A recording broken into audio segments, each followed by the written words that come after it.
Welcome to Collector's Hideout, the podcast where we get together and just kind of talk shit and get away from the real world. I'm your host Weizie, and tonight I'm being joined by Shellhead Tony. How you doing, brother? Doing well, doing fantastic. Got a cat behind me, so there's always good. Usually that's like later in the show that happens, so we're getting an early preview this time. Also, Mr. Psycho, how's it going, man? Doing well. How's it going? It's all right, you know. Hate work, but it is what it is. So, there was really no set topic for this evening. Um, I'm just trying to get in the habit of doing a cast every week versus doing it every other week. Just I enjoy doing it and having fun, and I feel like at least the people I have on enjoy doing the show. So we should do them more often.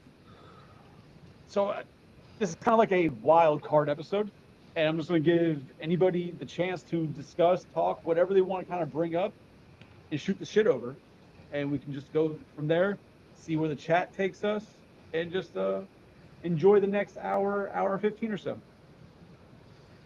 Okay. So I got two things. Hit it. What the fuck? Well, okay, never mind. I'm gonna get. One All right. thing. He brought that up last time, and I wasn't gonna say anything about it, but so I could see that because there's always flashbacks, right? Every movie there's a flashback to another Back to the Future movie. So, like, even if it's like a small, short, minute, they're changing something in the past. So, of course, you would see Right. Billy Zane in the three videos or three movies. But two things. One small thing I was going to bring up was, do you guys see the Wolverine game? Yeah, Is there a trailer for it? Shit! there is. And then there's an extended trailer that's part of the behind the scenes thing. So the trailer's like a minute and a half, and the behind the scenes info thing, which shows more footage, is like 4.5 minutes.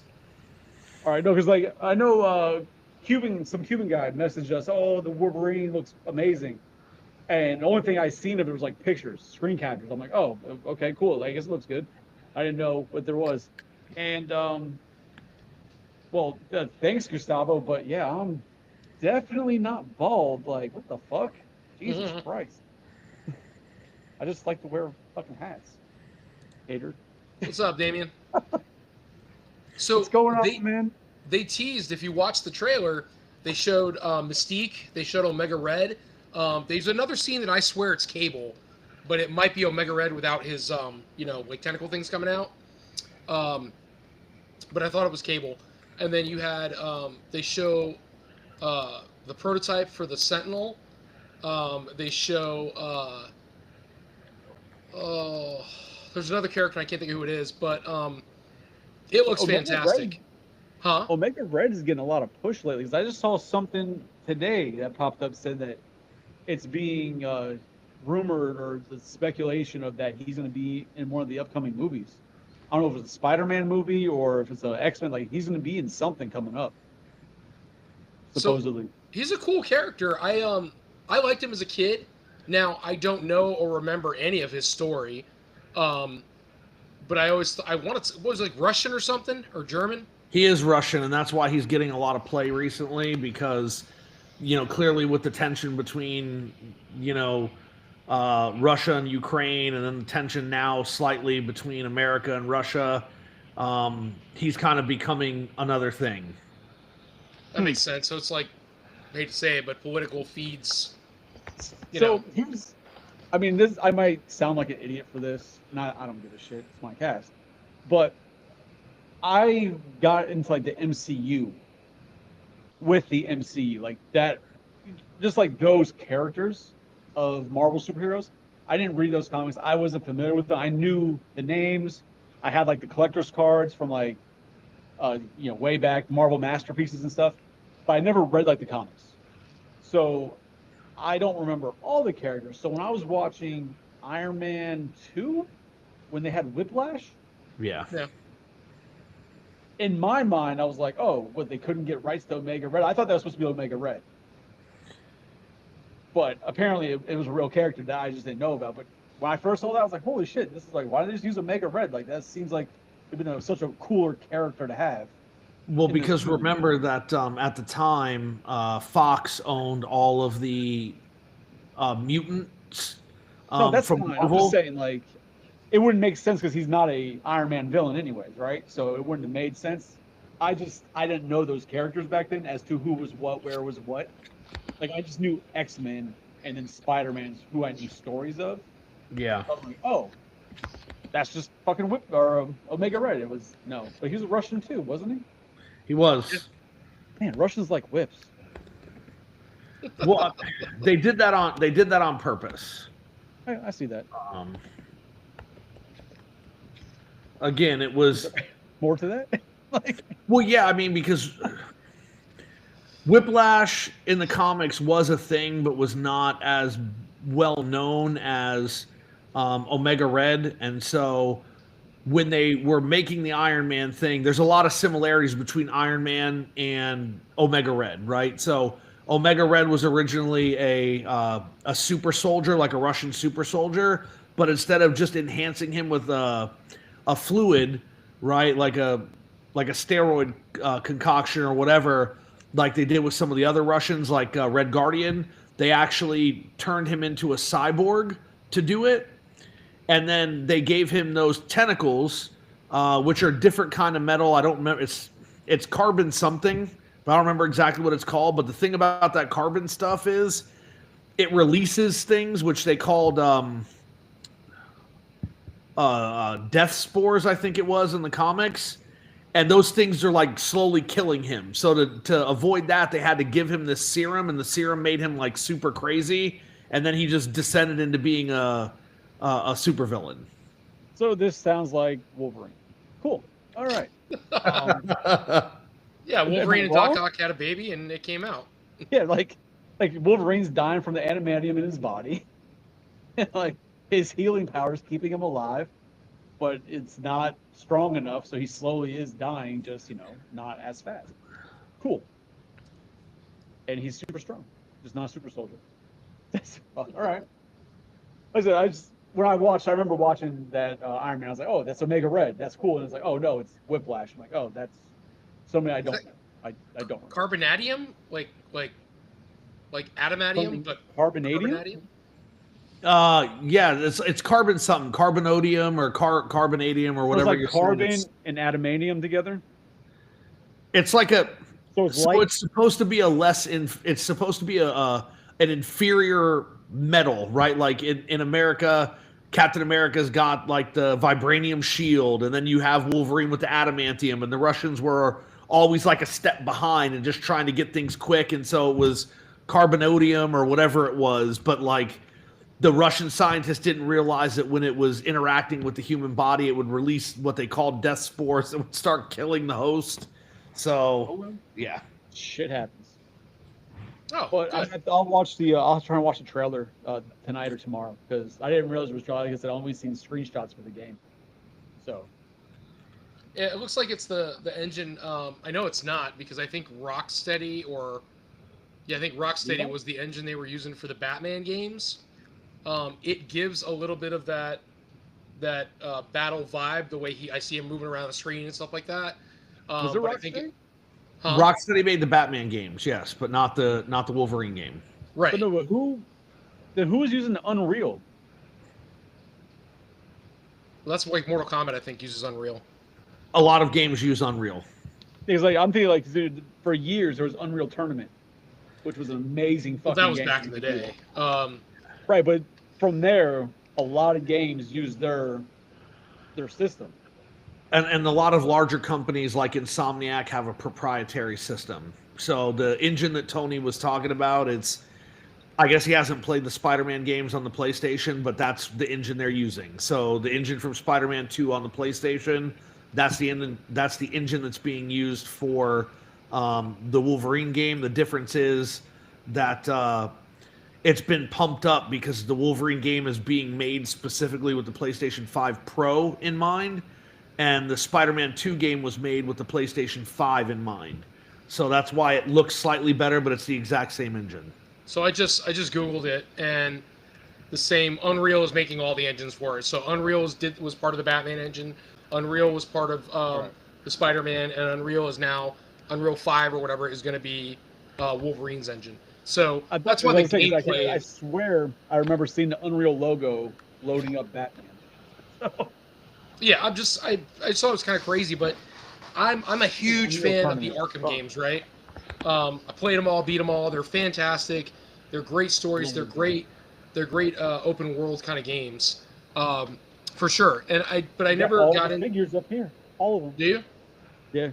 Oh, I never got into. I tried playing Red Dead Redemption. I couldn't do it. It got to be like too much of a Grand Theft Auto for fucking horses. That game was amazing though. I couldn't get into it, man. I tried. So the problem I had with Red Dead, it's enjoyable, but it gets really repetitive when you're trying to do like all the little side quests and like all the other shit. And then once you've beaten the story, you're just like in free roam. It gets real fucking repetitive real quick. Well, that's not GTA. Grand Theft Auto though. And the first two Batman games were amazing, and the last one was absolutely trash. What was the last one? Arkham Knight. Oh, Arkham Knight. Knight.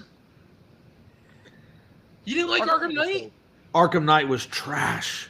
The game was incredibly buggy, right? There were glitches everywhere, glitches and bugs everywhere. Some of them were game breaking. The introduction of the Batmobile was fine until they forced you to use it, right? Because the Batmobile did not work the way that it was supposed to. If it was optional, right, with all the traversal abilities in the game, like the gliding and everything, but the Batmobile was trash. It ruined the game. But see, you're going through all this. How many times did the bugs break your game? Actually, several times. See, I never had one. I can't say I ever had that problem. Yeah, I never had my game get broke. There was no bugs that I had that I can be like, oh my god, like I can't say I had flawless gameplay because I don't know what all the bugs were to say, oh, that didn't happen. But I never had an issue. But were you playing the game when it first came out, or did you play it way after it released? I don't remember, man. That was years ago. Because the game came out in 2015, and everybody that was playing it at launch, at least for the first year, their game breaks everywhere. You can go on YouTube and you can look it up. Yeah, you can go on YouTube and you can look it up. When you would grapple to places, if you try to jump down from a railing, sometimes you would jump down and fall through the street and just keep falling. And it was just people would take videos where they were falling for 35 minutes, and the deaths just got higher and higher. It never stopped. Well, that happened to people all the time.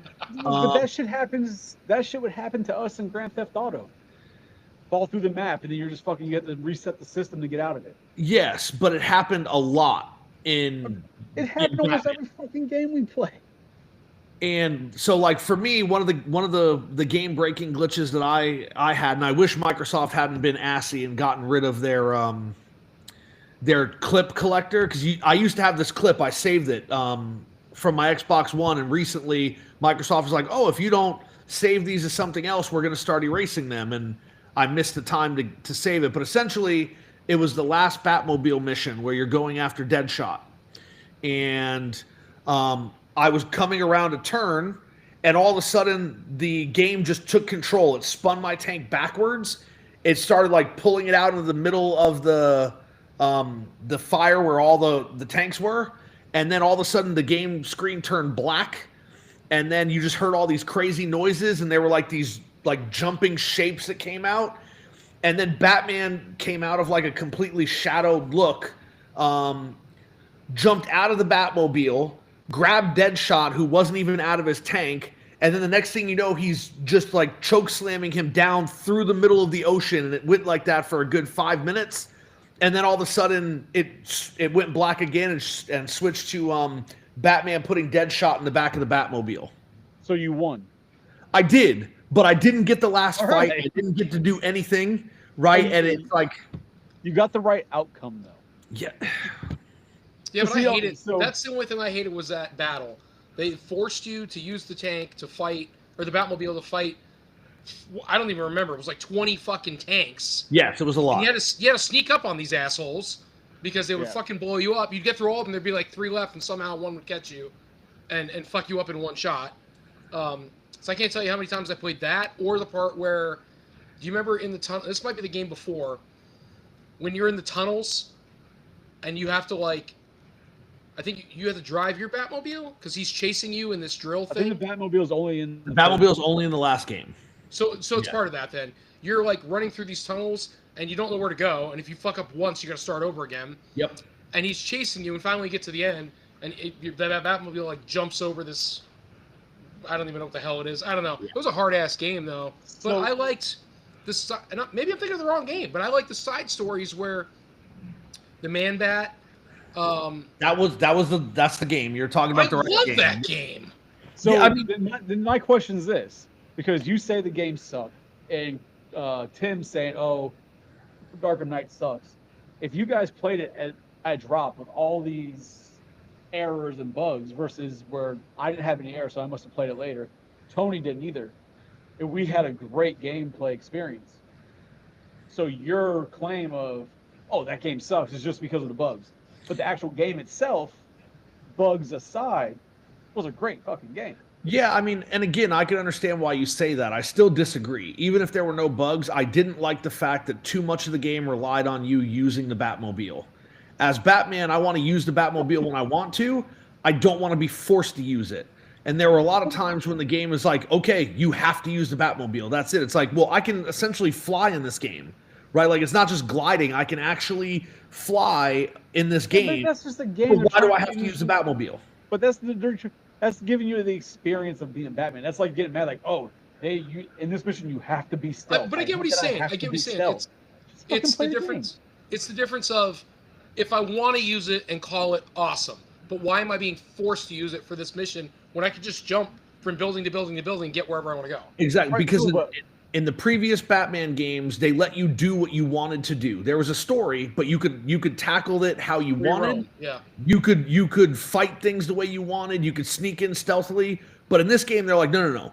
We're going to take away the stealth option in certain areas. You're going to have to use the Batmobile. You're going to have to go in the vehicle. You're not going to be able to be No, on but foot. I guess my point is that your claims of this, okay, cool, but then the first two games and the third game, there was missions where you had to do stealth. If you didn't do stealth, you get dinged for it. You get shot. You have to restart. So it's Yeah. the same thing. You had to do it. You didn't have an option. Now, how you did it, how you went about the stealth, okay, cool, but you had to do stealth. Like, it's the same thing. It's just trying to give you different aspects to play the game, different, the full Batman experience. Like, you can't be fucking mad that the Batman game wants you to drive the goddamn Batmobile. They'd be like, "Oh man, I was playing Ghostbusters. It fucking made me drive that Ecto 1. When you I drove the Ecto 1. But when you have the experience that you had in Arkham Asylum, and then you have Arkham City, which in my opinion is still the best of the Batman games, right? And then they take away a lot of that kind of like you against everything sort of deal. And they're like, okay, well now we're gonna force you to do this. Like Batman's not about big grand scale tank combat in the middle of the freaking streets and doing all this shit. Like it's so very unlike Batman, right? That it's just it definitely took me out of the story, right? The first two games, like you are Batman, and the third game, it's like you're dressed like Batman, and sometimes you act like Batman, but sometimes you act like Tank Man, and that's kind of not what I want. I don't need to be Tank Man. So Hold on, Origins, Tank Man. the ending boss for Origins. I'm sorry, I can't remember like everything, right? So I remember Asylum. You fight the Joker, and I can't remember. Does he take the serum in the first one or the second one? The first one. Okay, so he's dead because I think carries him out, right? Doesn't Bruce like carry him out? At the end of the second game, he carries him out and he's dead. So then he shoots himself up with the serum in the first game, and you fight like giant Joker. Yeah, it's the easiest battle ever. But yeah. So then the third one has the last person you fight is Tombstone or not Tombstone. My God, Solomon Grundy, and then Ra's al Ghul, Ra's al Ghul, however you want to say it. That was not that it was a bad game, but I could have thought of 20 other people I would have rather fought at the end. I like this Arkham City, I think, because Azrael was like the person you would see him like in the wall. I'm like favorite fucking Batman character ever. But they incorporated the Azrael everywhere in the game. So it was really cool. He would keep guiding. I think it's the second one because It is. I It think is. that's when Batman was kind of going nuts because he kept seeing the Joker Yeah, you have to everywhere or keep something like that. looking for like those Bible verses or whatever, right? Or whatever the fuck it was. Yeah, it's kind of how he starts. He's like the savior or some shit. Yeah.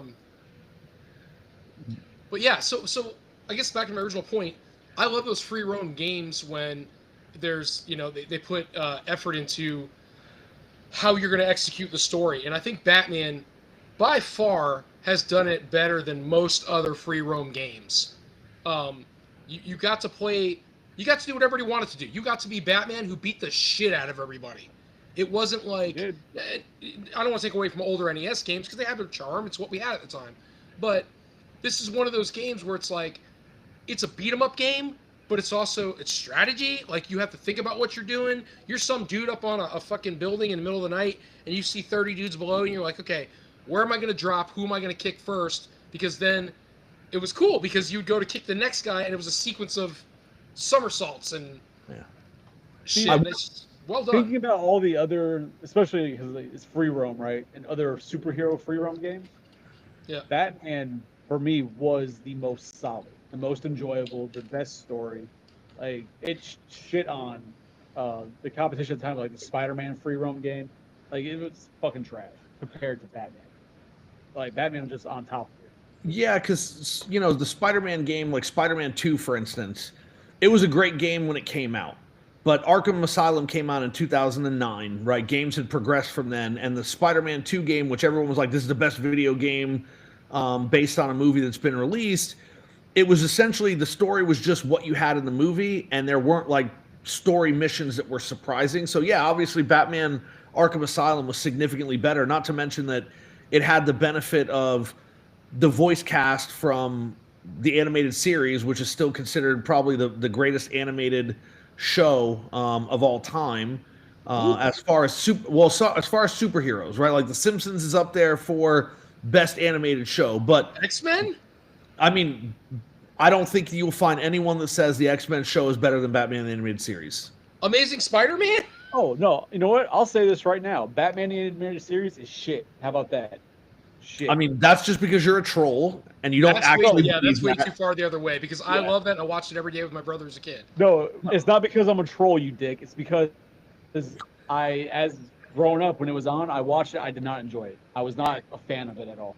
I just didn't get into it. So I would easily say Simpsons is better, X-Men's better because those are things I was watching. I mean, X-Men is absolutely not better. Batman is way better because they were able to do things that cartoons at the time were not allowed to do.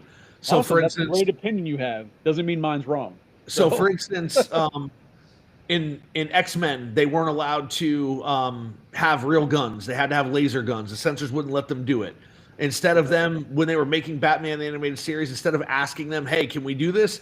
They just did it. And the censors were like, okay, I guess it's not that bad, and left it in. So Batman the Animated Series was actually the first kids superhero show that was broadcast on TV that was allowed to use real guns with real bullets, and they weren't laser and they weren't fake, right? Like, it added to the realism of the story.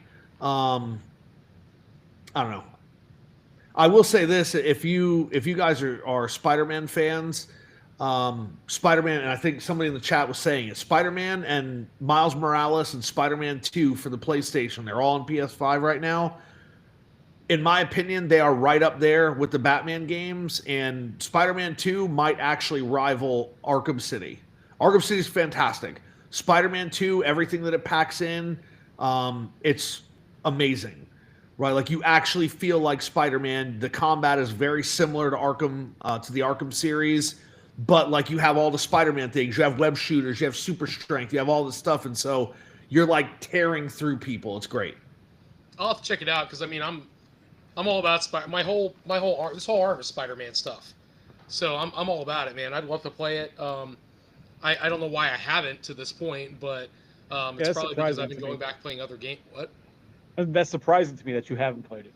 Yeah, I really haven't, man. I've been going back playing other different stuff. Been trying to go back and find Robotech games because there's a few that have come out. And then, yeah, that's pretty much. Do you have a PlayStation 5? Yeah. So your best bet is going to be, if you want to play the Spider-Man games, buy the special edition of Miles Morales, because that version you can buy it digitally. When I bought it, it was $20, but that version of Miles Morales actually comes with the complete remaster of the first Spider-Man game, which was a PS4 game, and then you can just buy Spider-Man 2 and then play them in the proper order. Play Spider-Man 1, play Miles Morales, then play Spider-Man 2. The games just keep getting better, and I think if you play it, you'll see what I'm talking about. Like, Spider-Man 2 is just amazing. Spider-Man and Miles feel completely different when you're playing as them. They have different abilities. It's amazing what they were able to do. And then Spider-Man actually gets the symbiote suit in Spider-Man 2, and he plays completely differently than he had in any of the other games. It's crazy how, I guess, realistic they made combat with those characters. See, that would be exciting, because, like, when I watch the cartoons, right, or whatever you want to call it, the movies, call it what it is, it's a fucking cartoon. But you watch Spider-Man, and you see the way he moves around, and then when I first got introduced, the only time you've ever seen Miles Morales on screen, right? So you see him on screen in these movies. Did you like those movies? Huh? Did you like those movies? Yeah, I liked them. The cartoon ones, yeah, they're great. No, I know you did. Yeah. I'm asking Tony if he did. Yeah, I'm surprised by that answer. So, I enjoyed it. So, and I thought it was kind of cool. Like, I don't know how to put this, like, without, like, it sounding stupid, but when you watched Miles first get the suit, right, or wear whatever he's wearing, his high tops and all that bullshit, you first see him put on the suit and you see him run out there and do his thing. The way he moves, you kind of expected him to move that way. Yeah. Like, if that makes any sense, like, kind of a little bit clumsy but still fluid, because Yeah. he's wearing sneakers, he's wearing a hoodie, he's wearing short, like, it all had to make sense. So he was moving like somebody who would be wearing that outfit. Like, I can imagine if I was a skinny black kid, really small, and I had on all those clothes, could I move like that if I was Spider-Man? And I kind of got that vibe, the way they made him move. So it sounds like what you're saying is when you play the game, they took that into consideration, where it's like Spider-Man moved like this in all these movies, Miles kind of moved around like this, and then maybe Spider-Man 2, or... Right? Spider-Man 2 is the last one, the most recent one, yeah. Spider-Man 2, and is that based on Tom Holland? No, these are just completely their own universe. They're video games.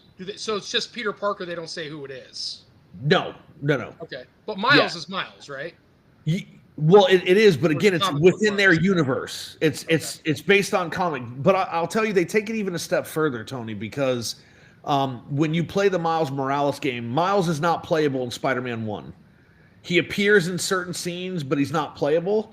But in Miles Morales Spider-Man, when you start, he's essentially just kind of gotten his powers, and while he's not dressed in a bunch of stuff, he's got a Spider-Man suit.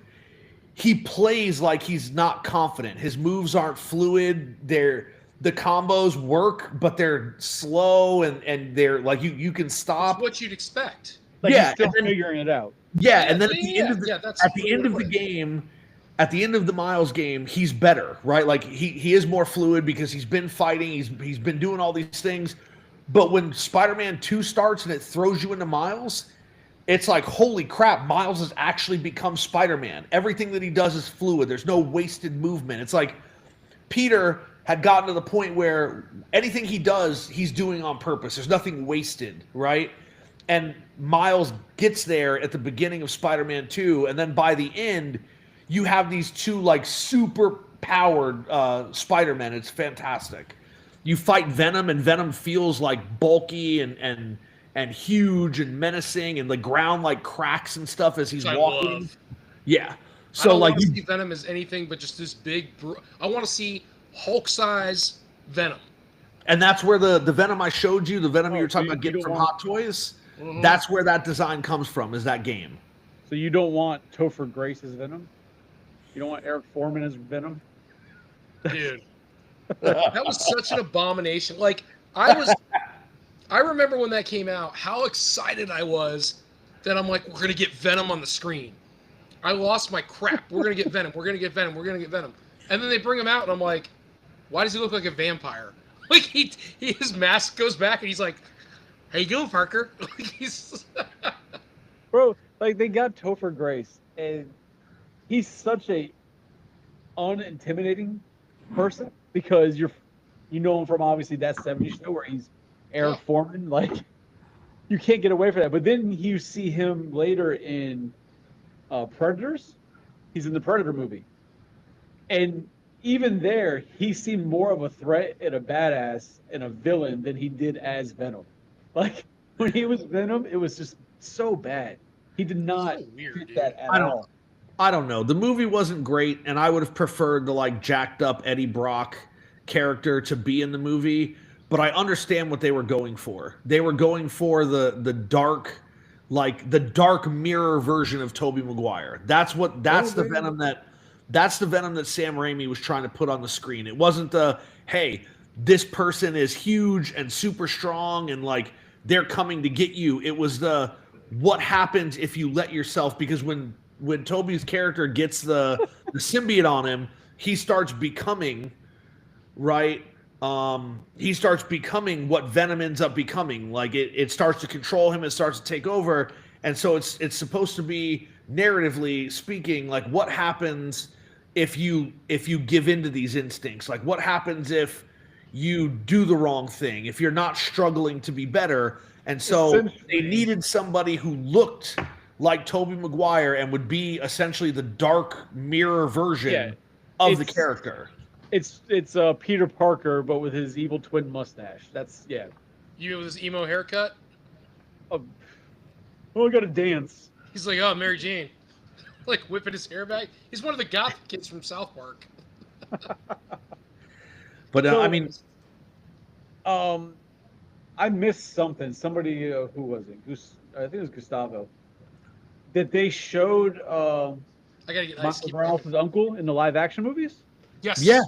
in Spider-Man: Homecoming, Oh, I missed that. they showed Aaron. He webs him to the trunk of the car. It's Sure. played by Donald Glover. You know what I'm talking. You know the scene I'm talking Oh, about. I know Donald Glover. I remember that scene. Oh, so he was. That's That's his. funny because Donald Glover loves Miles Morales. Doesn't he voice him or something? I don't know. I don't think so. But Donald Glover and Miles Morales are intertwined. I don't know why or how. I don't follow it like that, but they are intertwined. I feel like he wanted to be it. He wanted to voice it. Or Donald Glover and Miles Morales are intertwined. well, I mean, um, he did play the Prowler in Homecoming, but he was never in his costume, and it alluded to the crimes because he was on probation. But he never called himself the Prowler. It was just Uncle Aaron. And when Peter's trying to intimidate him, he's like, "I'm going to help you because I got a nephew in this area, and I don't want guns like that on the street." Right? So it was alluding to it. And then in the most recent, it was Across the Universe, the Spider-Man Across the Universe, Right. and they show Miles Donald the Glover Prowler. from Tom Holland's Spider-Man universe dressed as Prowler in one of the prisons, in one of the like laser prisons there. So Donald Glover, he inspired the character and eventually played Miles Morales in 2015. Um, I guess there was a show called the Ultimate Spider. Season 3, he voices Miles Morales. The Ultimate Spider. Yeah, Like a TV series? yeah, it's a cartoon. Oh, that's why. Finally, like the thing started says, finally Donald Glover is Miles Morales in the Ultimate Spider Season 3 Web Warriors.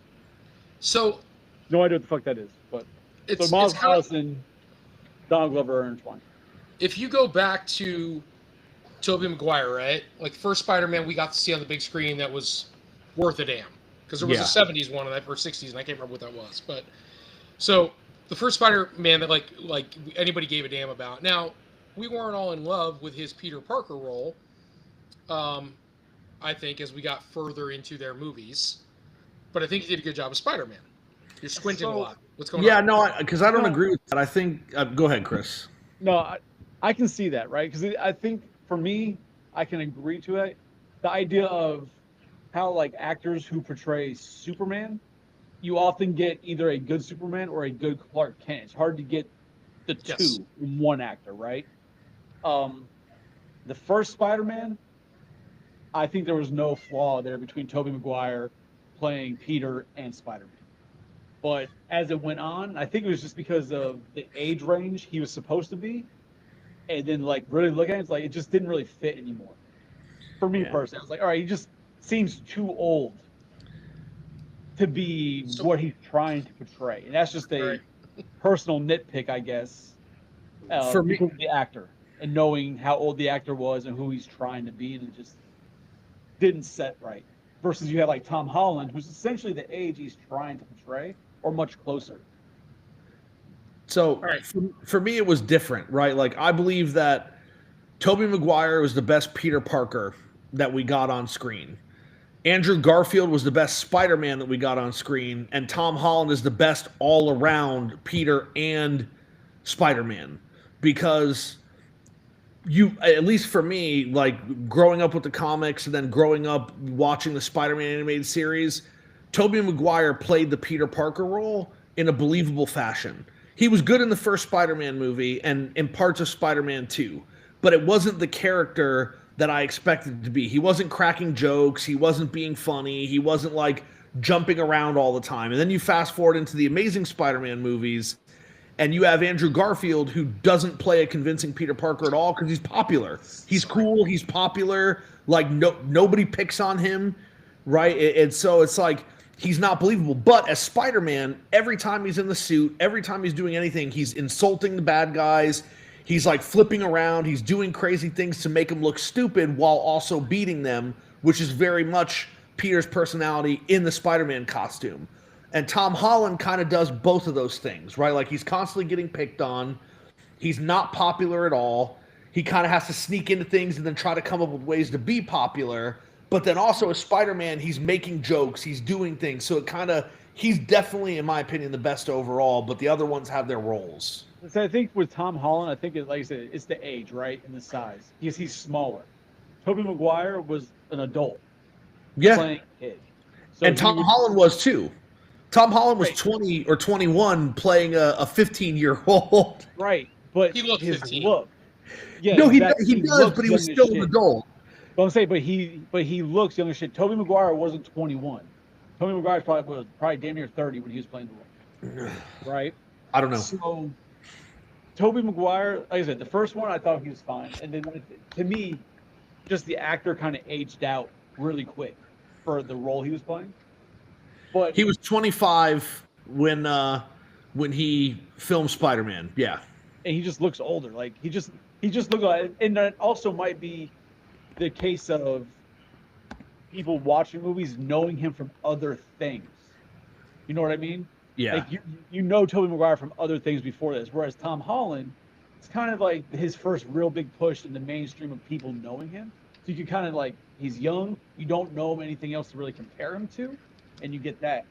Andrew But Garfield was 30 when he played Spider-Man for the first time.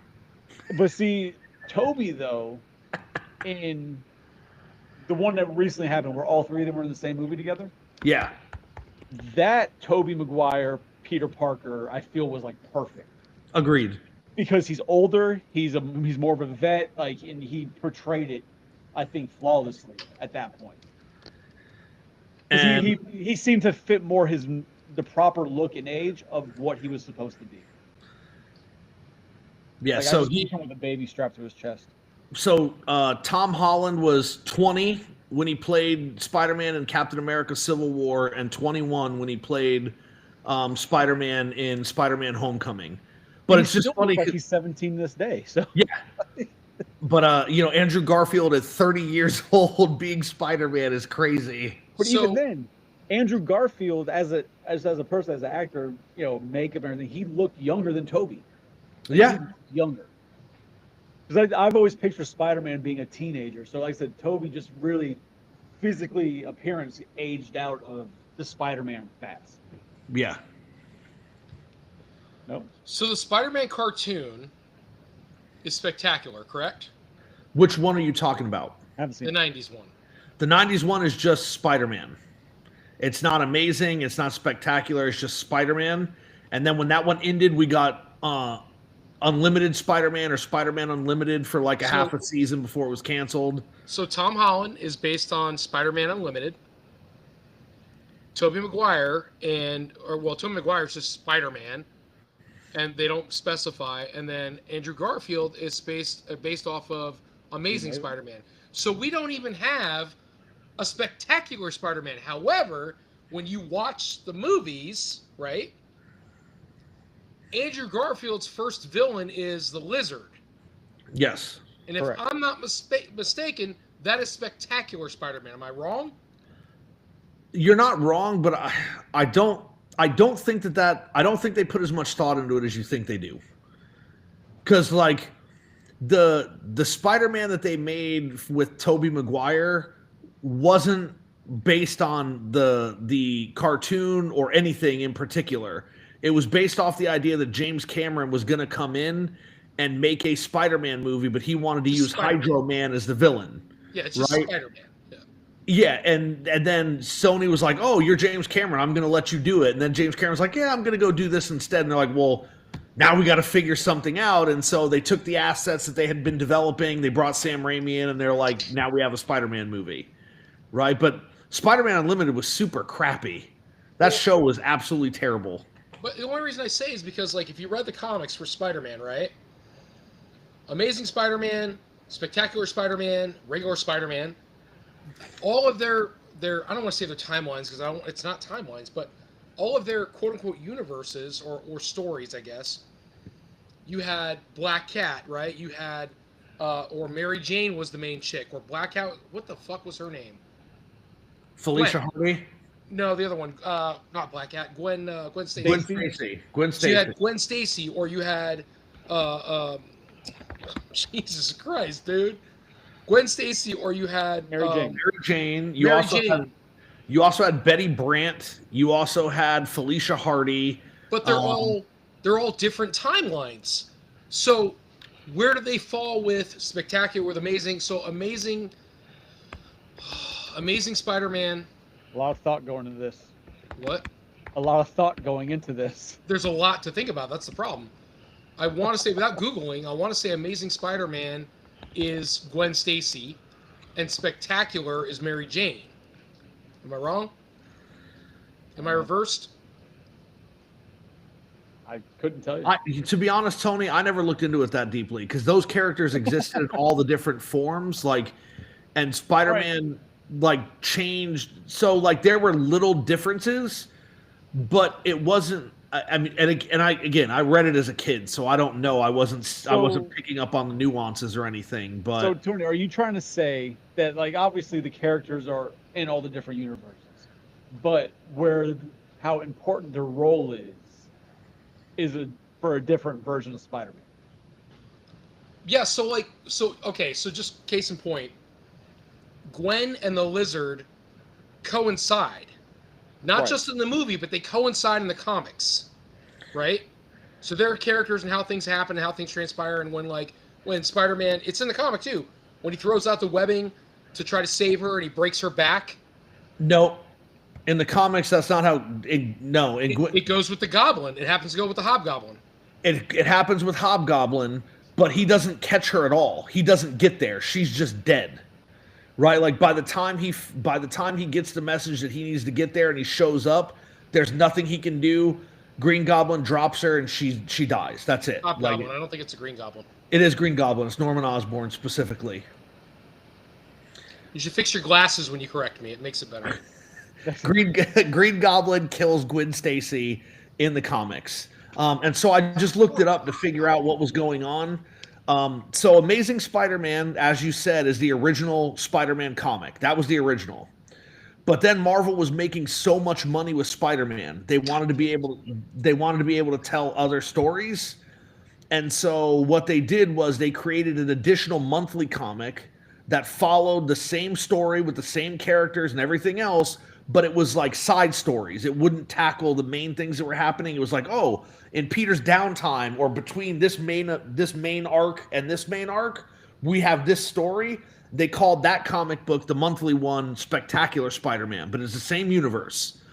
And then, what else did they say? They said that the regular Spider-Man comic is usually a spin-off or a modern take on Spider-Man, and those stories are separate from the Amazing Spider-Man narrative, which also encompasses Spectacular Spider-Man. So Amazing and Spectacular are essentially the exact same universe, the exact same characters, and Spider-Man without a title is just like not an Elseworlds, but not like the main continuity. None of that makes sense to me. So if you have Amazing and Spectacular, I can understand. I can understand the characters intertwining, but if you read the comics, they didn't read like that. It read like Amazing was like, and again, I can't remember who's who, so I'm sorry. So if you read that it was like Amazing, you had, what the fuck is that? Is that Peter Dinklage fighting Spider-Man? It is. Joe just sent it to me. Is that Venomized Peter Dinklage? Damn it, man. Because he said earlier somebody said earlier they should have Peter Dinklage play Venom. Oh, it was Gustavo. And then Joe just sent me that. But do you get like you get what I'm saying, Psycho? Like you get No, I definitely get what you're saying. And like I said, I didn't know, so I looked it up. And from Marvel's the one that said this. So in Marvel Comics, it's they consider Amazing Spider-Man and Spectacular Spider-Man to be Earth 616. And the reason they read differently is because, again, Marvel wanted an additional monthly Spider-Man series that would take place between the major arcs that were occurring in Amazing Spider-Man. But so they were written by different authors and drawn and inked by different people. But it was like, okay, when Spider-Man's not fighting this massive battle with Jackal, right, which takes up 6 months, when he has downtime from that, he's fighting Hobgoblin, he's fighting Lizard, he's fighting, and that's being depicted in Spectacular Spider-Man. So it is the same Peter Parker, the same Gwen Stacy, the same Mary Jane in both of those comic series. I guess when you say that they read differently, like why would they read differently if they're the same thing though? Because they're written by different people. So it's like the main level of importance is pushed on certain characters. Yes. Well, I guess you don't hear about Mary Jane in, again, I don't remember which is which, but you don't hear about Mary Jane in Spectacular. You hear about Gwen Stacy. You know what I'm saying? Like they push certain characters more than other people. Like, so I guess when you're saying like they read differently, like that to me doesn't make sense. Like I understand they're written by different people, so it's different writing style, different this and that. I get that, but you think that they would still want them to like they'd edit them to be like the same. I'm picturing IDW, right? And obviously this is more recent, so maybe things are different. I'm picturing IDW when they do Turtles.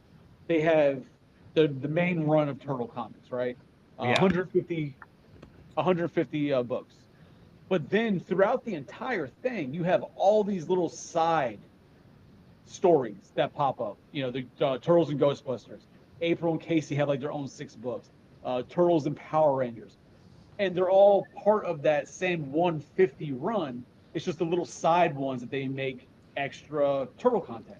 But they're all the same and everything is affected and I guess they all read the same, but they're written by different people. And maybe they put more into making sure they are flush versus what they used to do. But they all read the same because it's the same story. Well, it's like watching an Alien movie, right? Like, so look at the first Alien movie, look at Aliens, right? Like, look at Alien and then look at Aliens. It's the same universe, right? It's the same, like it's the same Ripley character, but she's portrayed differently, right? It's the same character, and she has the same qualities, but she's portrayed differently. And so in Spectacular Spider-Man, they were more focused on smaller picture instead of larger picture. So in Amazing Spider-Man, you would have Spider-Man like in these long story arcs where he's battling Norman Osborn or he's battling Kingpin and everything is connected. But then you would move over to Spectacular Spider-Man, you wouldn't get a mention of Osborn, you wouldn't get a mention of Kingpin. He would be dealing with whatever the small scale person is. Whatever's going on in front of him. It makes it feel less stressful and impactful because there's not all this other weight carrying the character down. Okay. Right? That's what I meant by read differently. So Gotcha. I just went and looked up. I had to Google it because I'm like I feel stupid. So I go, who was Peter like in love with in Spectacular? Who was Peter in love with in Amazing? It says they both say Gwen Stacy, and I'm like, but if you Yes. watch or you read the comics, that's not how it's portrayed. It's one over the other. No, so it not in continuity, right? Because again, Gwen Stacy was the first one. Mary Jane didn't show up until Gwen Stacy was killed off, right? So if you go all the way back to the original Amazing and Spectacular Spider-Man, you have a lot of Gwen Stacy in both until Green Goblin, Norman Osborn, kills her. And then Peter's got nobody, and it's Aunt May who introduces him to Mary Jane, and there's that famous line, "Face it, Tiger, you just got lucky," or whatever it is that she says. And then from that point on, in both comics, she is the prominent character, right? So it's like before that, there were dalliances with Felicia Hardy and Black Cat, and then Betty Brant, who was the secretary for J. Jonah Jameson at the Daily Bugle. Like, there's all this stuff going on, but then once it was Mary Jane, it was Mary Jane. So that is probably why I prefer Andrew Garfield. I like his character on both levels. I think it should have cut his hair, but I like his character on both levels as both Peter, You sound like such a father from the '60s. as Peter and as Spider-Man. I like the attitude, the way he handles himself in the movie. I like that Sally Field is his Aunt May, because I'd Sally her Field all day. And so I think, listen, I'd Smokey her Bandit, but in any case, I enjoyed his character, and he reminds me, the way he operates reminds me very, very much of the personality of wise-ass Spider-Man. That's what I said. As Spider-Man, he was great. I have to disagree with you as Peter Parker, because there was nothing nerdy about him. There was nothing that made you think that he was picked on or ostracized or wasn't part of a group. Like, he had a huge friends group. He skateboarded in the halls of the school, right? Like Peter Parker would never do that in the comic books. He played basketball. He dunked, right? Like, this is a Peter Parker who does like a flamboyant spin around dunk that breaks the rim. Like, that is not a Peter Parker move. And so that bothered me. But what also bothered me was I thought that movie was just terrible, right? There was no Elizabeth! First of all, Come to it's join better you, than honey. Spider-Man 3, right? But that shit with Venom was fucking horrible. It was better than that. no, it absolutely was not. What? It absolutely was not. Can we take a poll Spider-Man where 3 he's is wrong? trash. It's the black sheep of the Look, fucking you franchise. can say that, and I'm not telling you Spider-Man 3 was a good movie, but I am telling you the Spider-Man 3 was better, narratively speaking, than Amazing Spider-Man 1. The So- movie had no idea what it was doing. It tried to jam a bunch of stuff together. It forgot its own plot points, right? But then not to mention, you have these powerful moments that are available to the character, and they waste them, right? So look at what happened in Spider-Man, in the first Spider-Man, or the first Amazing Spider-Man movie, right? It starts off by telling you that Peter lost both of his parents. They died. Then he's trying to discover what happens to them. He does discover what happens to them, so it's like they die all over again. Okay? Then his mentor in the movie is Kurt Connors, which is something that happens in the comics. Cobain, and, yeah. And he has Dr. Connors. He becomes the Lizard. He ends up having to fight him, and he loses that mentor. Partway through the movie, Gwen Stacy's father is introduced, Captain Stacy, right? And Yep. you begin to have that It's bond. cool. You begin to have that bond between Peter and Captain Stacy. At first it was cold, but then they begin to kind of bond and they start to get along and they understand one another. And they're setting up Captain Stacy to be this mentor figure for Peter because he needs that, right? And then in the last 10 minutes of the movie, they kill him, and they do a throwaway kill. It's not even impactful because there's a fight going on, so you can't even spend time with that death. Whereas if they were smart and if the writers knew what they were doing, they knew they were going to get a sequel because 3 had already been signed for, and then they could have killed Captain Stacy at the beginning of the second one, and then Peter would have had to wrestle with that death throughout the entire film. But instead, you take a character that you spent the movie building up to kill him off in the last 10 minutes of film to give him no screen time for the resolution between the resolution between the emotions, right? Like Peter didn't have time on screen to deal with that. And when the start of the second movie happens, he mentions Captain Stacy, but it's not as impactful as it should be. The only message that we get from Captain Stacy is, oh, well, he made me promise not to date Gwen anymore. It's like, cool, but what about all the other stuff, right? And so that movie, again, in my opinion, narratively was a complete mess. The writers had no idea what they wanted to do, and they were just throwing things out to see what stuck because they had to be different than the first trilogy. And I enjoyed the hell out of it. It had cool moments, but overall, it was not a better film. I gotta tell you, John, I love your insight on so many things because I get heated about it, and it makes it fun. The third movie with fucking Tobey Maguire was like not enjoyable. Like there was just so much wrong. Like no. Can I go back and tell John he's wrong? So anyway, absolutely, please, because he tries to act like he just knows it all. This is fucking Mega Man 6 all day. So. But even Tim fucking agrees that Toby's was absolutely terrible. And then I'm gonna say, but Tim thinks that I said the third movie wasn't very good. I just said it was better than Amazing Spider-Man. So Tony, before you go on and correct him, I just want to say this, Tim. We've had you on like video calls before, like for different things, like our gift, our Santa. Right, Christmas. We've seen his bedspread. It's absolutely shameful. But he doesn't fucking speak. He just sits there, stares at the camera, and doesn't fucking talk, except for like little one-liners. Tim, if you talk like you're typing, we can bring you on the fucking show. Like, Jesus Christ. Go ahead, Tony. Thank you. So, so I understand what you're saying. I do. I really do. But I think that the movie could have been longer, and they could have... Look, if you're going to dive into the Lizard, which there are certain characters, there's a reason they don't put them in movies, right? Because that character is so involved, you can't do it any justice in an hour and a half or even 2 hours. What? Whatever. He's so you can't do it any justice, right, in an hour and a half or 2 hours. That's kind of how they fucked up Venom in the Tobey Maguire movies. They could not...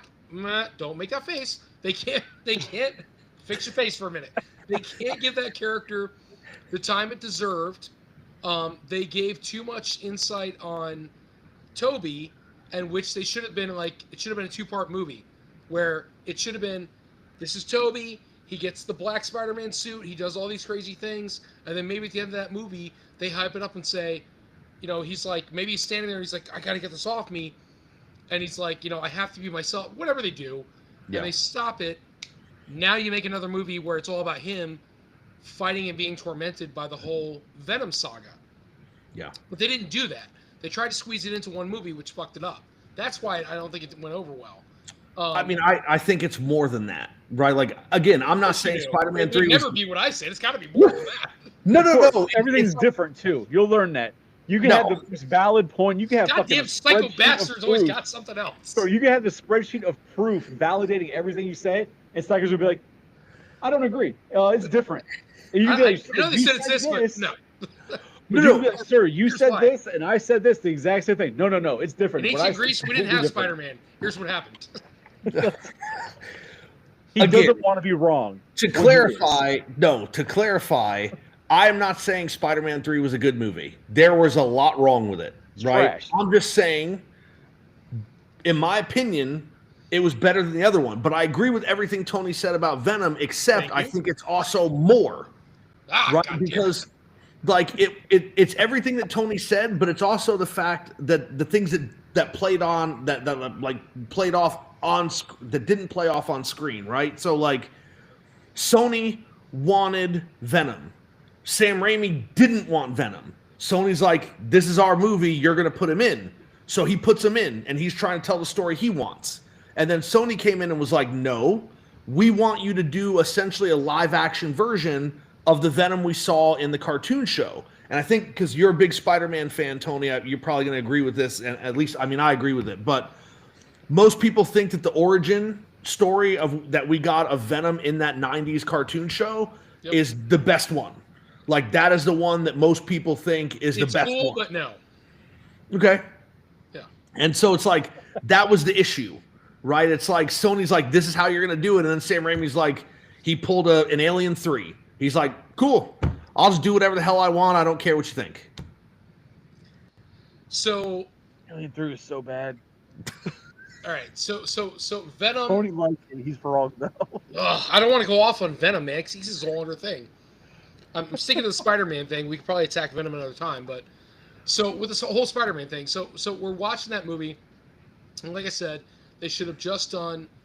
This is Peter. He comes in, however they want to say he got it, comes in contact with a symbiote, and does the whole Black Spider-Man thing. That came out wrong. Becomes Black Spider-Man.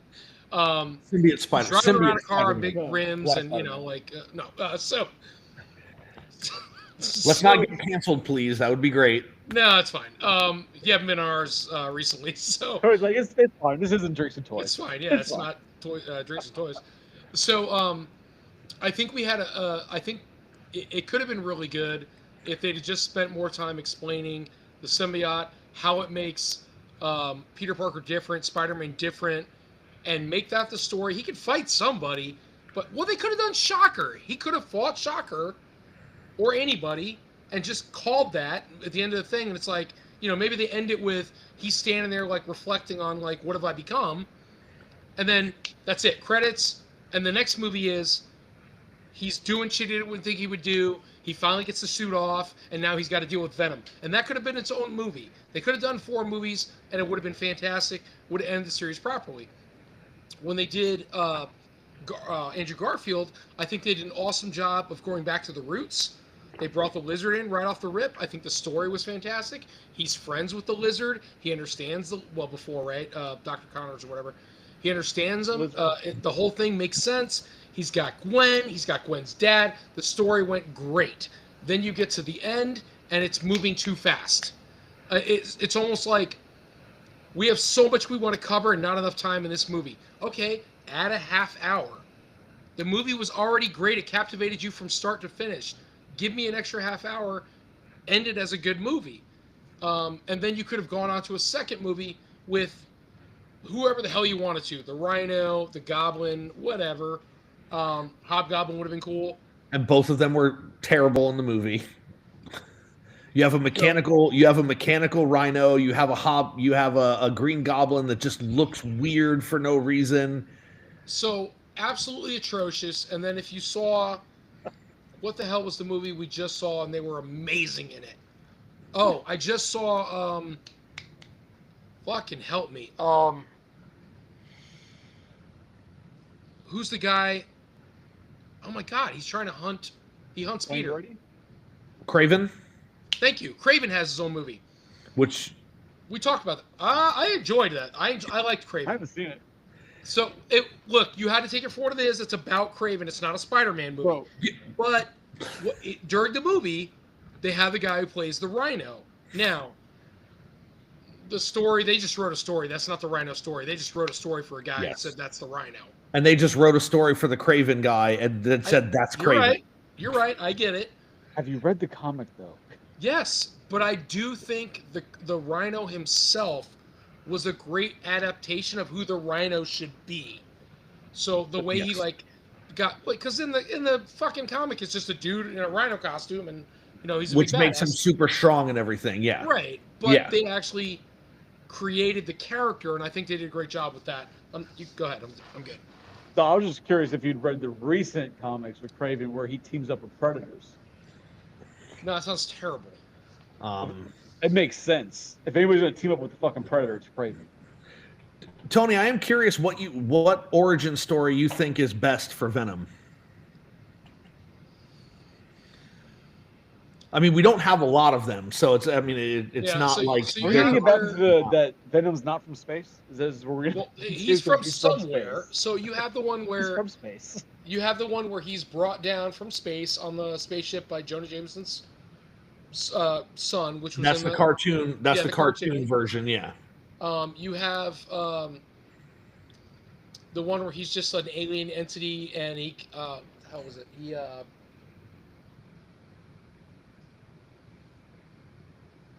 fuck, I'm trying to think. You have the one for what, Secret Wars, where he's just in the machine, Alien. put Yeah, on he's Peter. he's imprisoned in, yeah, he's imprisoned in a machine, and then he thinks it's a clothing machine, and it gets on him, and that's what happens in Secret Wars. Yeah. Yeah, but he's like in a vial or something. What the fuck?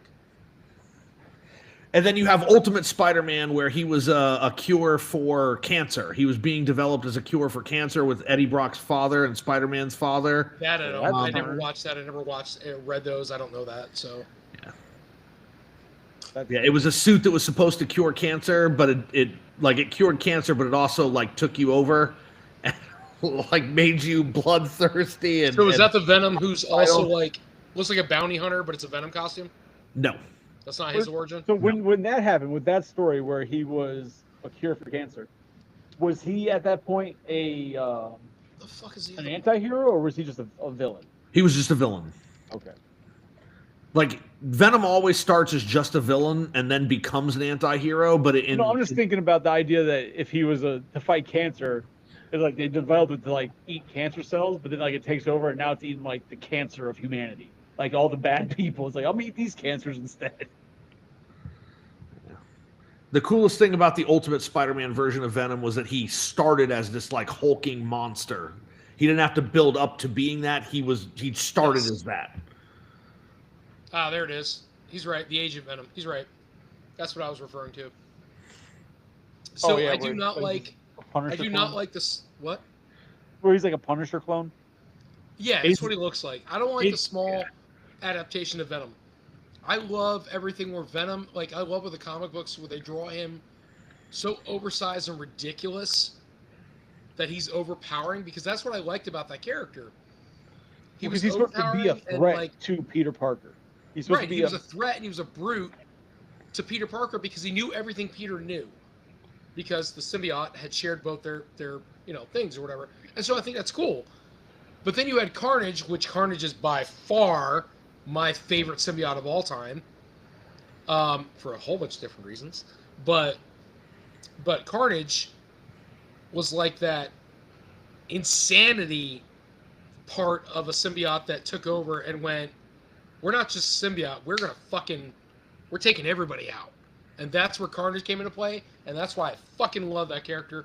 And he's, you can't see it, but right there. mud. Yeah. I wish know, there was more with Carnage. The next Spider-Man game is supposed to have a focus on Carnage. Allegedly, they're currently making a Venom game, and Venom is going to have Carnage in it. And then when they do Spider-Man 3, Carnage is going to be a huge part of Spider-Man 3, because he's introduced in Spider-Man 2 in the Spider-Man 2 game. So in the Venom 2, let's call it Venom 2, right? The Venom 2 movie, Let There Be Carnage. Let There Be Carnage, yeah. I want to tell you, other than, I guess she's supposed to be Shriek or whatever the hell her name is, right? But she's not a symbiote. Shriek was a symbiote. So who is she? It's damn, what is? But it's not true to the comics because I don't know her. No, she is true to the comics. She's from the Maximum Carnage storyline. God damn it, what's her name? Who knows? I don't know. It's like Siren? No, it's not Siren. Oh man, it is a comic book character. I'm gonna have to look it up because it's gonna drive me crazy. I mean, people shit on those movies, but like I enjoyed them for what they were. I enjoyed the watching. Shriek. Yeah. But what is she? Like,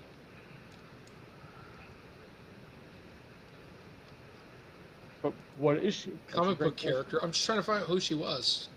She's a mutant, apparently. They just label her as a supervillain, not anything else. Oh, she is the lover of Cletus Cassidy. Okay. So she is Carnage's.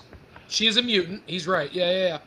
So that's right. So she is a mutant. She's not a symbiote, and she is the lover of of Cletus Cassidy. Yeah, in the comics, Shriek was in the asylum with Cletus Cassidy, and he breaks her out because they're in love. So the fucked up thing is in the animated series back in the day, right? The old Spider-Man animated series. You talk about the one from the '90s or the one? Yeah. The '90s, yeah. So Cletus Cassidy, Francis is her name. Shut up, dude.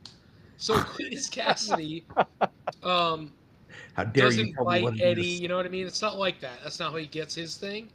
He actually makes a pact with this entity Dormammu, this like demon supervillain entity, and he goes, "Oh well, I've got this symbiote that I took from wherever, and I'm gonna infuse you with that." And so Cletus Cassidy takes on Carnage and goes, "Oh, this is great. I love the way I feel. I'm gonna kill everybody." Sends him on his way. I love how John's like, Yeah, because that's not what I remember. I mean, you could be right. I don't know. Well, John has a habit of remembering things in the way he wants to remember things. well, he hasn't fixed his glasses yet, so I'm gonna assume I was right. Well, I'm reading. Ah, That's great for a podcast. hence the glasses. Oh shit! He wiped his mouth. That's what when he starts doing that, he's thinking, like he's like processing. He's like, and "How trying can I to turn figure this out a way around so to I'm correct be about right. something?" So now, if Shriek was a mutant, but was she a mutant in the movie? No, well, I guess yes. I guess technically yes, because in the movie, they don't explain anything in Let There Be Carnage because they don't care about her. Right. She's just the girlfriend, and so she has this ability where she can scream and explode out everything, but they never call her a mutant. They just say but it's just, hey, she's fucking nuts. now, is that part of the? I know it's not MCU because it's the Spider-Man universe versus Peter Parker's like part of the MCU type of thing. Right. But would she be the first mutant that we had? No. In Who what? else? The first mutant we have in what? Like overall, you mean? Since MCU came around, right? No, I mean, you mean that the would first recognized mutant? Yeah, because who would be the mutant? the first recognized mutant would be Deadpool. Okay, yeah, that's fair. I didn't think of that. I didn't think of Deadpool in that universe because he was never tied to that universe until recently. You know what I mean? He was like in his own thing. Yes. Versus Spider-Man is like kind of tied still with those movies. So does anybody find that odd that that Deadpool's like the first mutant, and then it's like all of a sudden he knows who Wolverine and all those people are? Well, and that's they kind of explain that in Deadpool and Wolverine, right? Like Deadpool broke into the TVA, and that's how he discovered the Avengers. So it is the Deadpool from the Fox mutant universe, and then he was the first. Technically, he is the first mutant in the MCU. That would have been my thought too. But it was explained that they weren't mutants though, that they were made to do that. Like they were. I forgot the process, but they weren't mutants. They were miracles. They were called miracles. Isn't Quicksilver a Please stop me because I don't know shit about this. Is not Quicksilver a derivative from Galactus? Didn't Galactus create Quicksilver? No, Wanda and Quicksilver were Magneto's kids. In the comics, yes. And in the TV or in the MCU, they were experimented on with Loki's staff. Yeah. I am thinking of the Silver Surfer, and I'm sorry. You are. Silver Surfer was Galactus, right? Didn't Galactus create him? Yep. Okay. Yeah, so because just like Tim said, they were called enhanced, but like John said, they were experimented on with was Loki's staff. So they weren't born mutants. They were given their powers due to experiments. Okay, so, I'm wrong. I'm totally wrong. That's why I said Deadpool, I never, until recently, obviously, when they've really been pushing him to be part of the MCU. The first Deadpool movies, I never considered him MCU. He was just his own thing. Just like when they were, still doing the X-Men First Class movies, like it's their own thing. They're not part of the MCU at all. Like that's their own world. Well, So with that thought, Shriek would be the first mutant, just not recognized or mentioned as a mutant, but she would be the first mutant. so that is possible. But back But to your why, Deadpool why would thing. she be the first mutant? Who else would Hold there on, be? hold on. Back to your Deadpool comment. The first Deadpool movie, he recognizes. So this has to be after the fact, right? Because he tries to tell his origin story. Right. But the first time he interacts with what the fuck is his name? Not Ajax. What is Colossus? his name? Colossus. What? You talking about the villain? Yeah, what's the bad guy's name? His name was Ajax. Francis. So the first time he interacts with Francis on the bridge, Yes. right? That's when the X-Men show up. Yep. Ish. He mentions about Wolverine. How would he know about any of those characters if that universe didn't already exist? So Because here's the thing. The universe He does breaks exist. the fourth fucking wall. He's Deadpool. He knows on. everything. Good. But like you gotta remember, like he knows about it because he wants to join them in the first movie, like his dream, right? But that's his whole. That's what people really start liking about him. That he breaks the fourth wall. He knows he's a comic book character, or in this where he knows he's a movie character. Like he knows that shit, but he's not part of the MCU. He's not like. He's not at that time. I mean, am I mistaken? Like he knows, like in the comics, he talks to the people drawing him. Yeah, so the Like- X-Men are not in the MCU, and yes, in the comics, Deadpool talks to the artist, right? He knows So- he's a comic book character. Yeah. He knows. But in the Everybody. movies, he exists in the same universe as Fox's X-Men. And in the first movie, they tell you those X-Men are out on a mission, right? And so he says, like, I got the B team, I got Colossus, and I got Teenage Warhead or whatever her name is. Negasonic I've Teenage never heard of her Warhead. in my life, by the way. She's one of the new X-Men, but she is a comic character. But so... But she wasn't MCU though. She had her own TV show. Is she the one with the huge tits? No, she's like a child almost. Oh, it's not the. All right, never mind. I'm thinking of. All right, Who's a DC chick with the big, huge tits? Power Girl. Yeah, it is. But yeah, She's like, I'm so here to stop you. Really? I don't think we'll see what happens. People are speculating that Kamala Khan is going to be the first mutant in the MCU, First recognized mutant by the MCU. but I don't think that's accurate. They already explained that she got her powers from the bands, those bangles that she wears. They're part of her family heritage. You mean slap bracelets? Huh? I was like, because that's what I thought it was the slap bracelets. The bangles, Right. yeah. She put Yeah. both when she got both of them on. It gave her full powers. So But then Namor is not a mutant. He's an Atlantean. she wasn't the mutant from the Doctor Strange multiverse movie. That was America Chavez, and she wasn't a mutant. She was an alien. Fix your Yeah. glasses. What's wrong with my There's glasses? no validity if you don't go.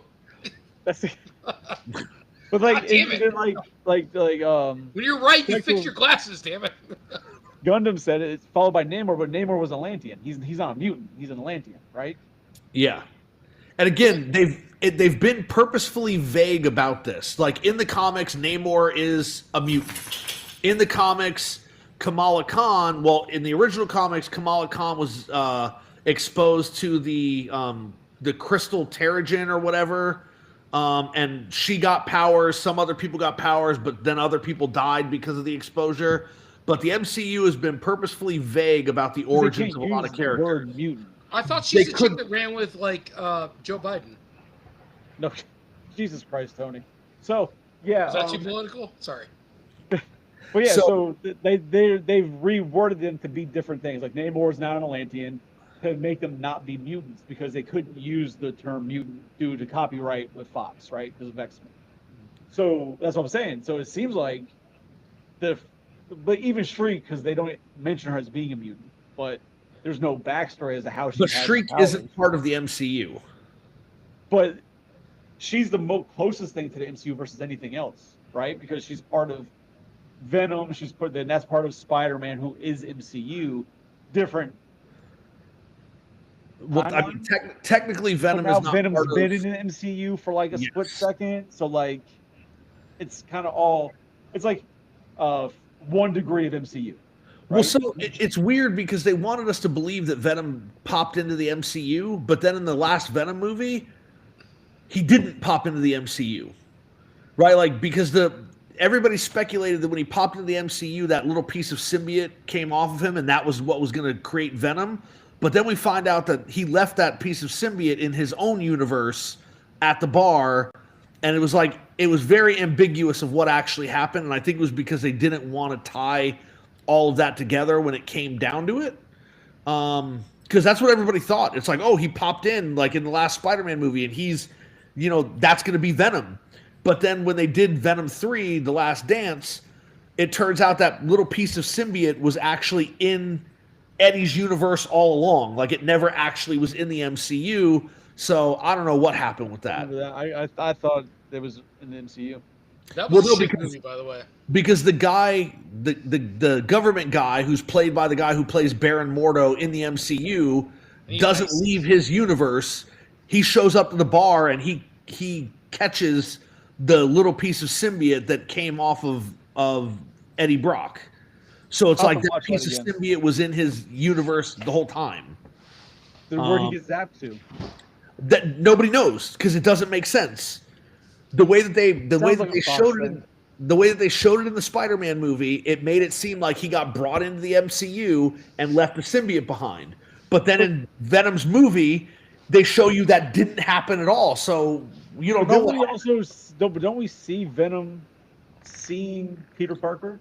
Yes, in the Spider-Man movie. Yes, but it's like an end credit kind of like teaser thing. Yes, right. That's what I'm saying. But so that's what I'm saying. Like, awesome. To me, obviously, it's not official MCU, but like I say, it's 1 degree of MCU. Like so, right there. But then I want to add to that versus X-Men.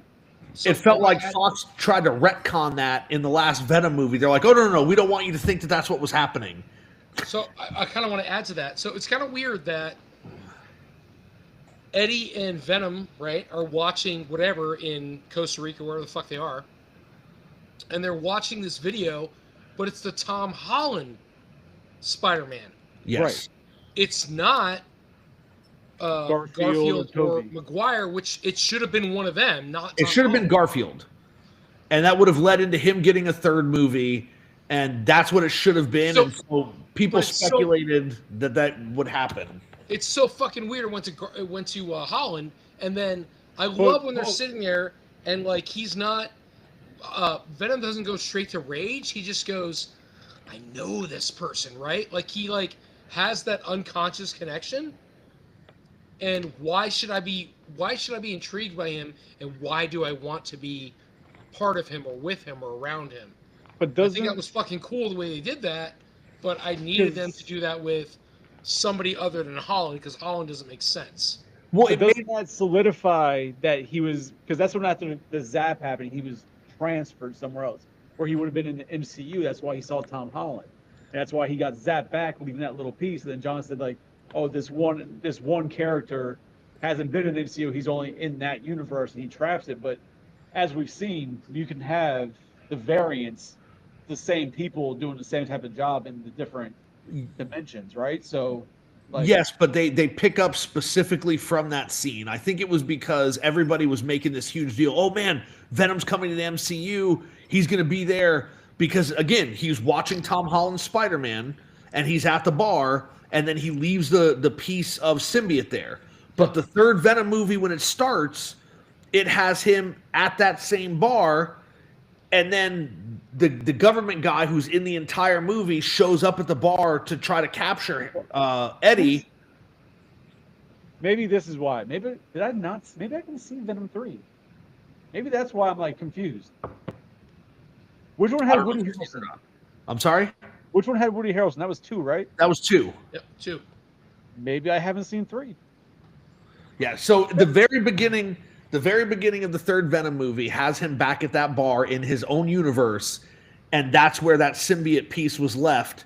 And then the government shows up and captures it in a special container, and then you find out later in the movie that there's like hundreds of symbiotes that the government already has, and everybody's just getting symbiote powers. It's crazy. Huh. Maybe I did see that. Because I remember the symbiotes, like they're like in tubes, right? Yes. And then like like one of the women working there is like security or some shit. She like breaks open one of them and she becomes a symbiote. Yes, that was part 3. But again, Okay, so the beginning of that movie shows them at the bar, and the piece that was left allegedly in the MCU actually ends up only being left in his own universe. Oh, that's right. And they were fighting Cole or some shit, right? Yeah. No. Okay, yeah, so I did see it. Yeah. So I don't remember that. I don't know. Okay. It's interesting. It'll be interesting to see what the MCU does going forward, because I agree. the new Avengers movie is going to actually bring mutants in. And so it'll be interesting what they say, because in the comics, Kamala Khan is a mutant. Right? Now she's a mutant. They retconned her Terrigen Mist thing to being a mutant, but in the shows, they don't call her a mutant. Her power comes from the Bengals, and it was hereditary. So I wonder if when they officially bring in mutant and can use mutant, if they're going to try to retcon all of that as misunderstandings of what it is, and then have her show what the real history of what the powers type of thing. Yeah, and so that's why I was saying it'll be interesting to see, because the first realized mutant we ever got in the MCU was Patrick Stewart, right? When Scarlet Witch goes to the other universe and kills Professor X in his mind, which frustrated the hell out of me. That's right. I forgot about, but that was even. It was a different universe. It was part of the multiverse, and they never used the word mutant. But that was the first mutant we saw on screen. No, but that was in Doctor Strange, right? Yes. Okay, then there you go. That would be it. Patrick Stewart. The one Doctor Strange movie, but no. The second Doctor Strange movie, the Multiverse of Madness. I only saw the first one. I'm sorry. Oh, bro, that was. It wasn't. People try to push off like, oh, it's a horror movie. Like there's some horror-esque elements to that movie. It wasn't bad. I enjoyed it. There's some stupid elements to that movie too, like when Scarlet Witch kills Professor X, which makes no sense at all. Well, I guess I won't watch it now. No, watch that shit. Wait. She kills a lot of people. Yeah, that was my favorite. It's crazy the people that she killed, because it makes actually no sense at all. But well, because it's a different Professor X, essentially. So unpopular, but I mean, as much as I love Venom, does anybody think it's kind of like stupid that they kept like taking Venom and making him do all this comedic shit? In the movies? Yes. Yes. He wasn't as dark. Funny, but I don't understand why they do it. He wasn't as dark as he should have been. And I have the same opinion of the Venom movies that I have of the 2016 Ghostbuster movie. They're terrible Venom movies, but they're not terrible movies. Because in my opinion, you cannot have Venom without Spider-Man. If you do, then none of his abilities make any sense at all. So I think the Ghostbusters movie, if we're transitioning a little bit, that shit was fucking hilarious. It was a great movie. Yeah. Now, is it Ghostbusters? Ghostbusters? It's not a good Ghostbusters movie. I'm getting there. Is it? Hold on. Is it a Ghostbusters movie?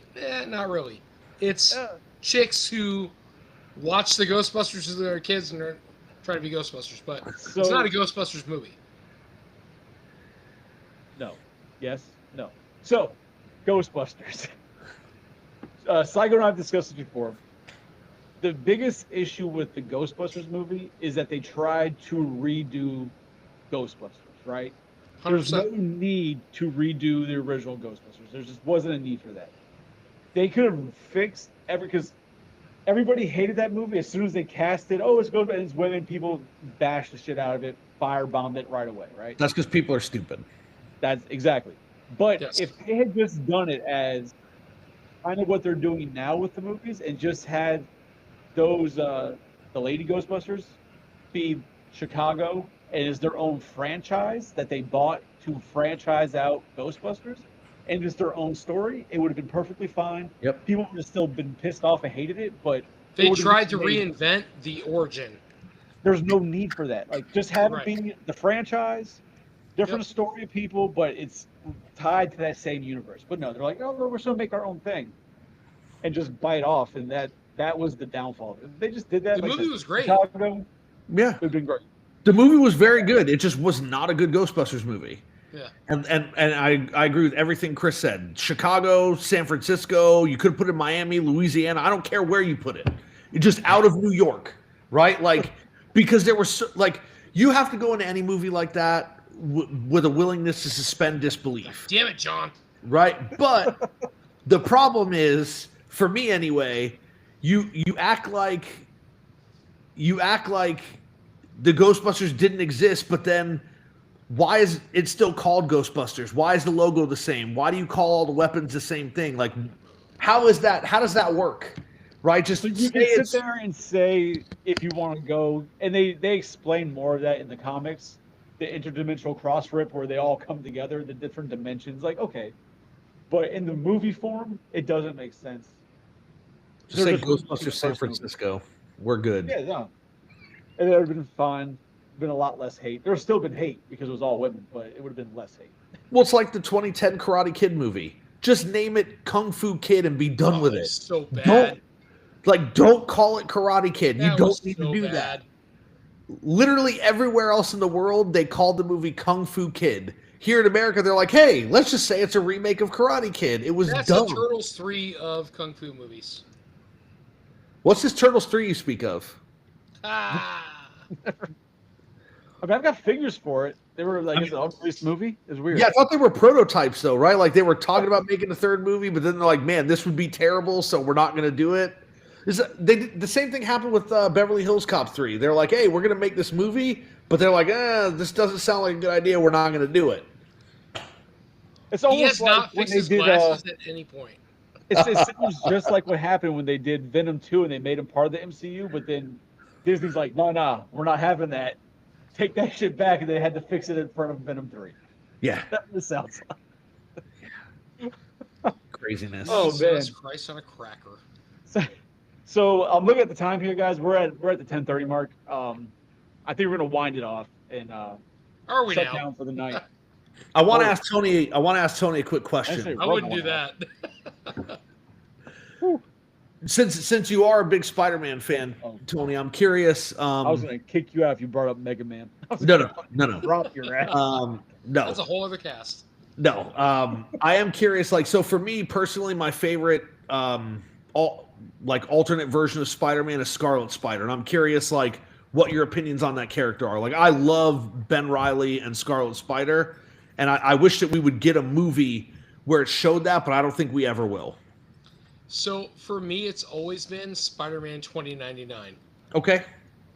I love that he is so dark. He does not adapt to the how do I put this? He is like if I took Venom and Batman and made Spider-Man. Okay, I get that. Because he's got a lot of shit. He's dealing with a lot of baggage. Yes. And so he also has that like weird thing where he can, if he doesn't chill, he can turn into like almost like the who the hell is the spider? What's eight-legged spider? Like it's the guy, the Spider Beast or whatever it is. Like the Okay. Man You know what I'm Spider. talking Man about? Spider, yeah. Yeah, Man Spider. Sorry. So like he has this thing where like if he doesn't like calm down, he gets like the fangs. He gets crazy. Yeah. But he's a great character, and that's one of the best comics I've ever owned and ever read after regular Spider-Man. Are you a fan of the original Spider-Man 2099 design or the more modern take on him where he's big and hulking like Venom? No, Because I originally want he- the one where it's literally like if you took Peter Parker and put him in a 2099 costume. Okay, yeah, I thought that one was cool. I don't like how now they make him like this giant beast character. It just Well, they evolved this character not in the right way, but they evolved this character. yeah. I don't know. That's interesting. I mean, I've never been super partial to Spider-Man 2099, but I see why you like him. He is a good character. He just never like. There's just something about it for me. It's not. I don't know. So when you watch Into the Spider-Verse, he's the main guy who's articulating everything. Yes. Yeah. Because he's a badass. I'm just saying. Yeah, they ruined Scarlet Spider weird. in that movie. I hate them for that. But I will say, with that movie, the best part for me was they were like, "Stop Spider-Man." Everyone went. That was awesome. It was so fucking hilarious. So, Anyway, all right.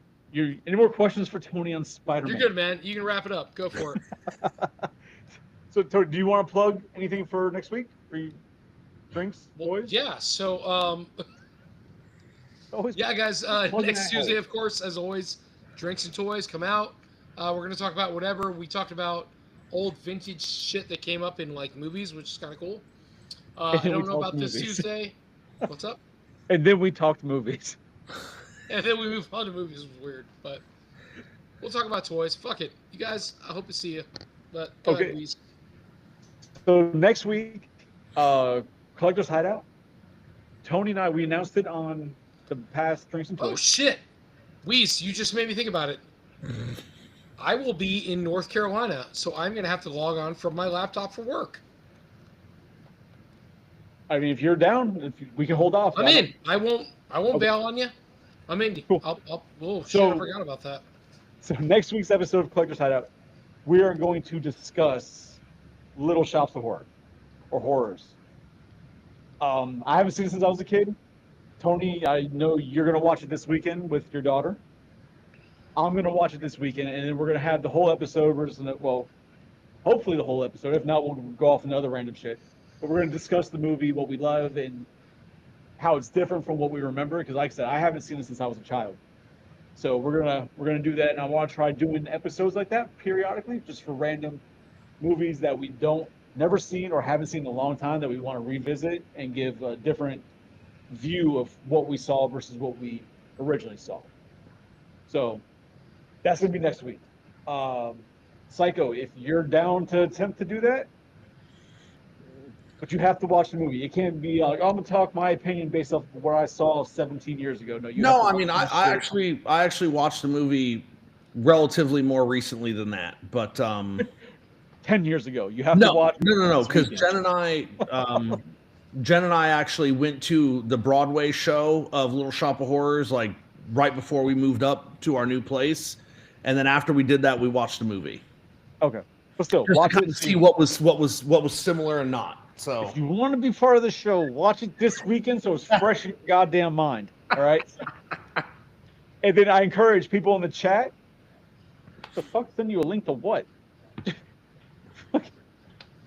I don't know what fucking I'd say he took one too many karate chops to I the have head. to pee. don't know what Can I you're log talking about. off? I gotta You can piss. get out of here, man. You can go if you want. Thank you, guys. He said I'll see something you guys about cakes. Tuesday. All right, man. I'm out. So, Psycho, yeah, if you want in, yeah, watch it. If the chat wants to be part of the conversation, everybody, I advise the same thing. Watch it with fresh eyes this weekend, so we have a good guy. I think a good conversation, and if it goes successful, I'm down for getting opinions or recommendations from anybody on movies that we've never seen or haven't seen or we want to discuss, and maybe do like a once a month episode type of thing like this. And I think it would be fun. Yeah. Cool. Tony didn't say no capes. Yeah, he doesn't say that on this shit because it's fucking weird. But yeah, so thanks for everybody for joining us, for coming out, watching. I know we had a few different people in the chat, sounding off. Fucking love it when the chat gets going. It's great. So till Drinks and Toys, I guess we'll see you then. Psycho, man, thanks again for coming, bro. Thanks for having me. All right, guys. Well, have a good one. Psycho, hang on. And see you guys next time. Later.